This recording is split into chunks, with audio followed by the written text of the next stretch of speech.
Good morning and welcome back to Jesus Freaks channel. This is day 3 of reading The Beautiful Outlaw by John Eldredge.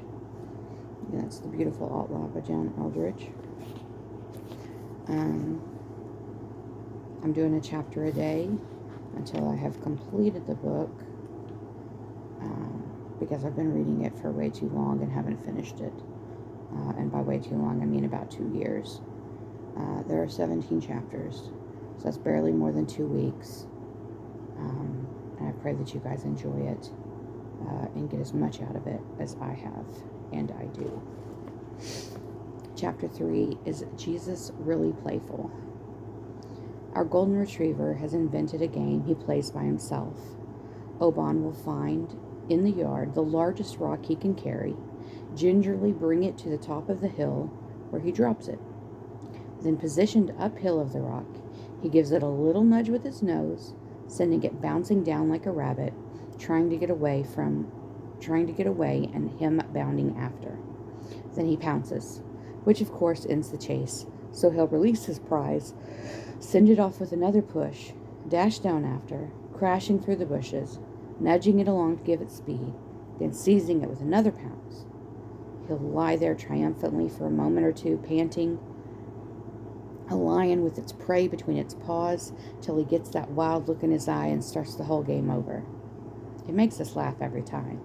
No one taught him to do this. He came that way. God created him so. It might seem an odd place to begin a search for Jesus, but this is very close to where John begins his gospel. Through him all things were made. Without him nothing was made that has been made. John 1:3. We have a good bit of rubble to remove when it comes to knowing Jesus as he is, so let us begin where John does, with creation. You can learn a lot about an artist by the work he or she leaves behind. The hubris of Hemingway, for example, is difficult to hide, even if he wanted to. So is the tortured darkness of Edgar Allan Poe.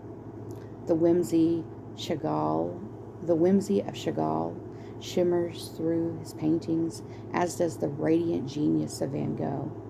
The personality of the artist leaks through their work, God included. He reveals himself through nature, as the scriptures testify. This will open up wonders for you about the personality of Jesus. Look at his works of art. I was sitting out back yesterday morning, sipping coffee, watching the young chipmunks chase one another at breakneck speeds across the deck. One clever daredevil, hoping to get the advantage, jumped on the fence rail and continued the chase from above, leaping at the last moment upon his littermate like a Hollywood stuntman. This morning, one of them adopted a new strategy. The little rascal found an ambush spot, clinging from the side of the house, where he waited for his playmate to wander by unawares. He then pounced, and the two somersaulted off the deck and into the grass, squealing, only to dash off and do it again and again. Now, what does this tell you about the personality of Jesus, who created these little dynamos with striped masks and boundless enthusiasm? What do they say about his heart?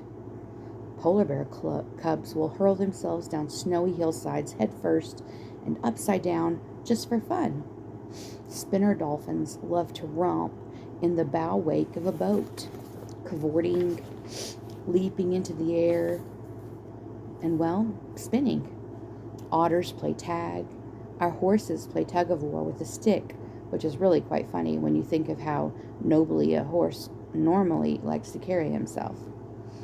Who gave your puppy his impishness as he snatches your slipper and races around the house with you in tow? God is more playful than we are. Or we are greater at something than he is, a claim no one would dare.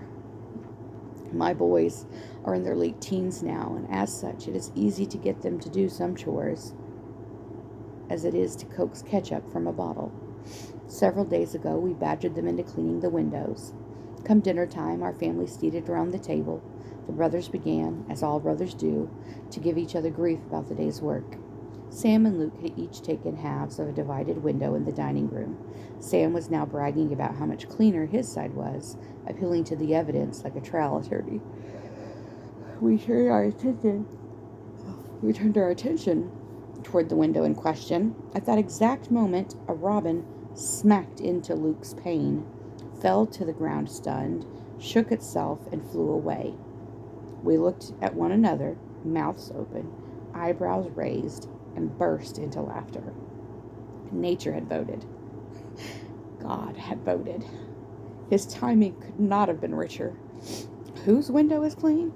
Who slacked on the job? Thwack. Brilliant. You couldn't have asked for a more choice reply. The whole episode was hysterical. Now, if you have any belief in the sovereignty of God, you discover that these moments are orchestrated.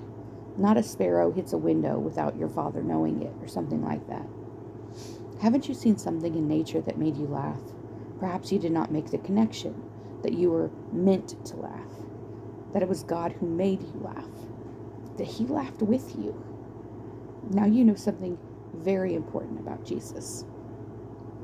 Alden Trueblood conducted a good bit of research in order to write a biblical defense of Jesus' playfulness in his book, The Humor of Christ. It is a very thorough, scholarly, and dry book, which is actually pretty funny, a humorless book about God's sense of humor. What does it say of us, or of our church culture, that such a book even needs to be written? That we have to go great lengths to wonder if God laughs? How far have we strayed from his heart, his personality? Does Jesus have a sense of humor? Well, he created laughter. And think of the crowd he dined with. These rabble-rousers quickly earned Jesus a reputation as a drunkard and a glutton, and it wasn't because they served water and crackers. This was a wild group, and surely such a crowd got rolling in laughter from time to time, if only from the joy they were experiencing being with Jesus. Now surely the creator of those colorful characters didn't sit there frowning, looking pious. Mr. Killjoy, Mr. I'm above all this. Imagine his own happiness at having these very lost sheep back at his side. But the religious tight shorts didn't like it one bit. They constantly griped about it. Last Christmas, a friend sent me a gift. It was a coffee mug with a classic picture of Jesus on it, and below the famous line, Jesus saves. When you pour hot drinks into the mug, the imagery changes. Christ no longer has a beard, and the expression says Jesus shaves. My son Luke asked me hesitantly, "What do you think Jesus thinks about that?" Let me ask you, my reader, what do you think? Remove Jesus from the equation for a moment. How do you feel about people who must always be serious, who demand that everyone around them always be serious? And what about sour types who can never, ever tolerate a playful tease? Can Jesus enjoy a joke at his own expense? If not, what kind of person is he? I told Luke, I think he thinks it's hysterical. But we do have to hide the mug when certain members of our church stop by.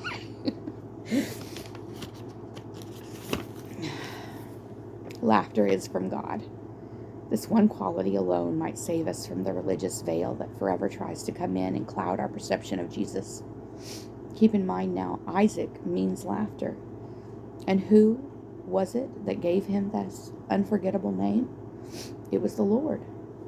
The place to start is with a woman laughing. She's an old woman, and after a lifetime in the desert, her face is cracked and rutted like a 6-month drought. She hunches her shoulders around her ears and starts to shake.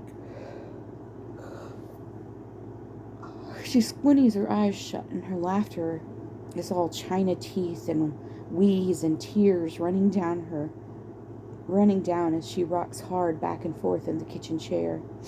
She is laughing because she is pushing 91 hard and has just been told she's going to have a baby. Even though it was an angel who told her, she can't control herself, and her husband can't control himself either.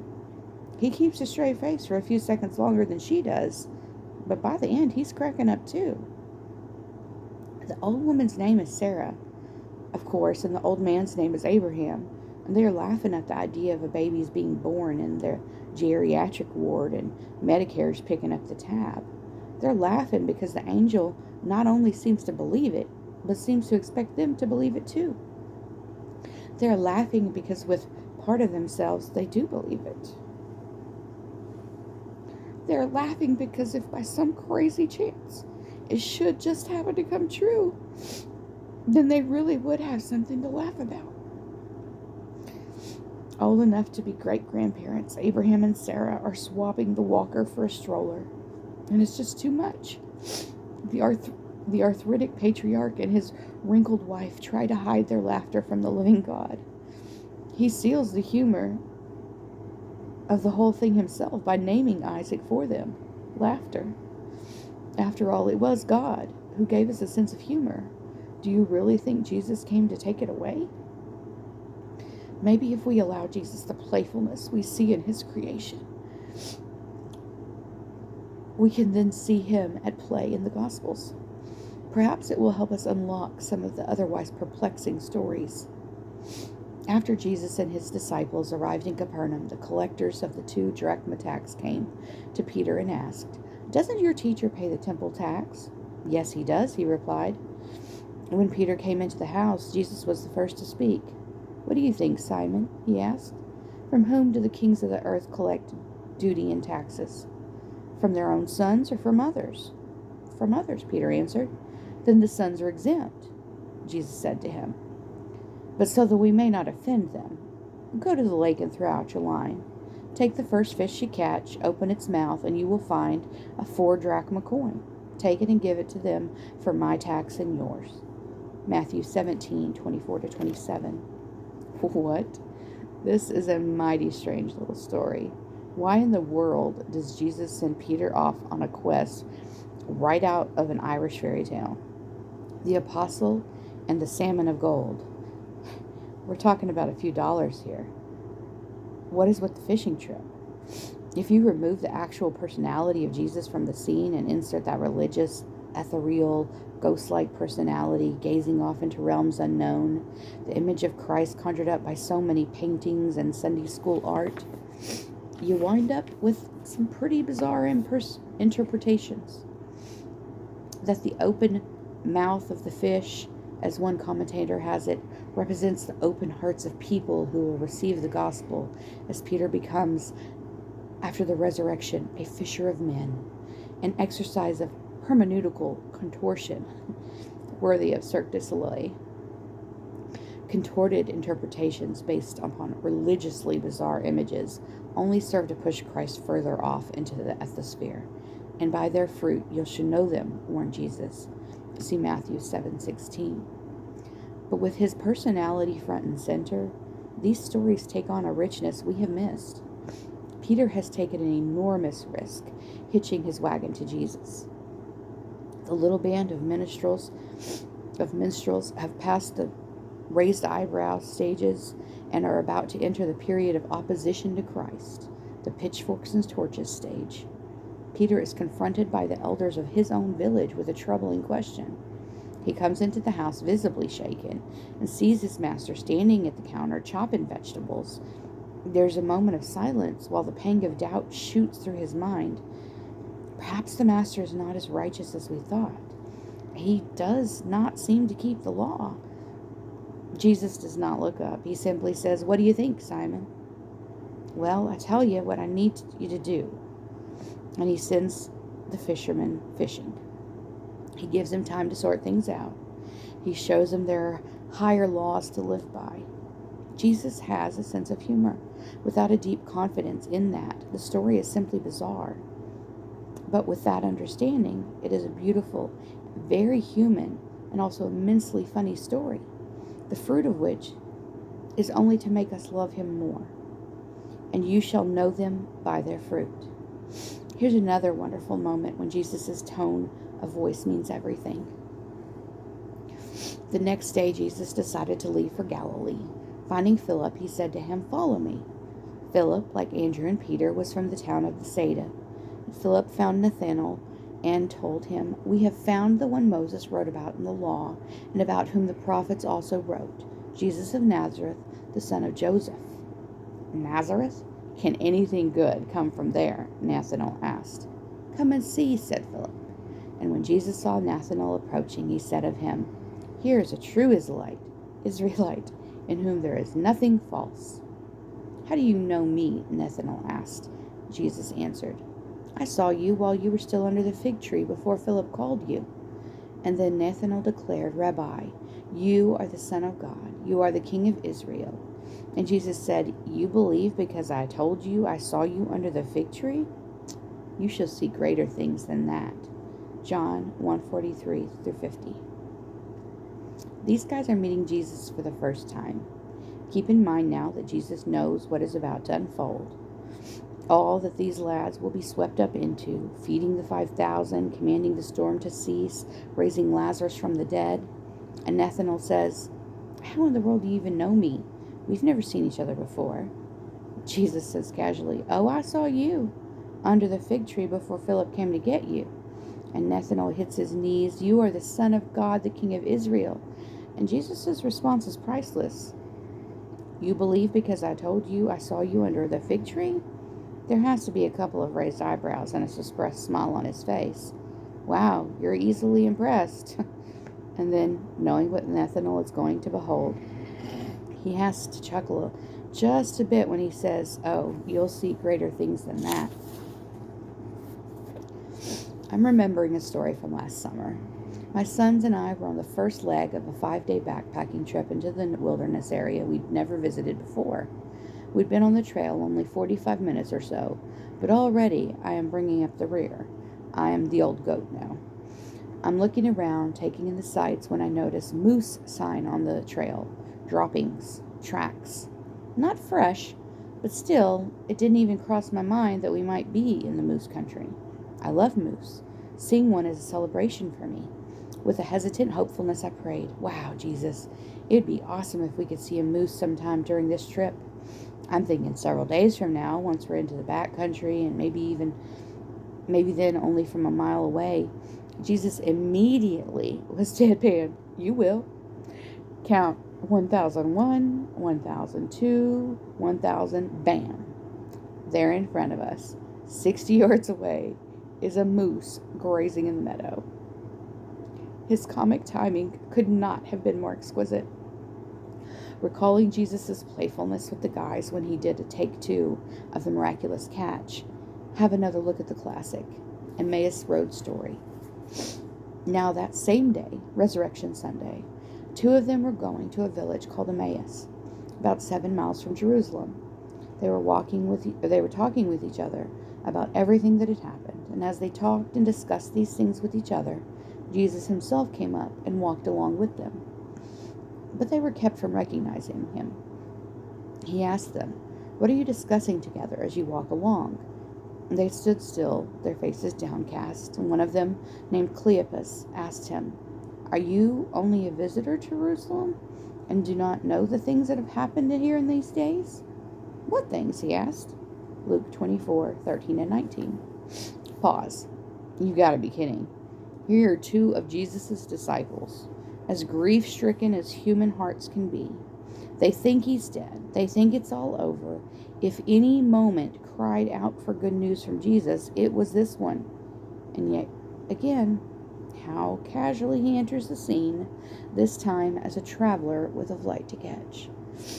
He just sort of huffs up alongside again, hiding himself, as he later does on the beach, to let this play out. He asks what they're so upset about. Can you believe it? Cleopas can't. How is it possible that this stranger could have missed the things rocking Jerusalem the past few days? "What things?" Jesus inquires. If anyone knows what things, it is Jesus. These are his things, for heaven's sake. His most important things ever. He feigns ignorance. The story continues. "About Jesus of Nazareth, they replied. He was a prophet, powerful in word and deed before God and all the people. The chief priests and our rulers handed him over to be sentenced to death, and they crucified him. But we had hoped that he was the one who was going to redeem Israel. And what is more, it is the 3rd day since all this took place. In addition, some of our women amazed us. They went to the tomb early this morning, but didn't find his body." They came and told us they had seen a vision of angels who said he was alive. Then some of our companions went to the tomb and found it was just as the woman had said, but they did not see him. Verses 19 to 24. Remember now, what is Jesus' overall mood this particular Sunday? Just a few hours ago, he walked out of the grave with the keys to hell swinging on his belt and the redemption of mankind in his pocket. Would it be safe to say he's cheerful? Maybe even excited? Jubilant? Christ is about as happy as anyone has ever been in the history of the world, but so far he's appeared only to Mary Magdalene. Isn't the woman crying out for him to reveal himself to these shell-shocked followers? Look, it's me, I'm alive, everything is going to be okay. Rejoice, tell the world. He doesn't. He carries on with the disguise, apparently for some time, holding forth on highlights from the Old Testament as the three tramp along. Then comes this unbelievable moment. As they approached the village to which they were going, Jesus acted as if he were going further, but they urged him strongly, "Stay with us, for it is nearly evening, the day is almost over." And so he went in to stay with them. Verses 28 and 29. He acted as if he was going further? Well, nice talking to you, chap. Sorry for your loss. Hope things turn out, but I've got to get going. What in the world? Christ takes up the role of a thespian pretending to have to move on, and so they beg him to stay? Oh, all right, if you insist. When he was at the table with them, he took bread. He gave thanks, broke it, and began to give it to them. Then their eyes were opened, and they recognized him, and he disappeared from their sight. Verses 31 to 32. Hoof. See ya. What do you make of this story? Jesus' behavior is either A, bizarre, B, meant to drive home some obscure spiritual lesson, which, taking in the timing, the first thing he does after resurrecting and his play acting is even more bizarre, or C, playful.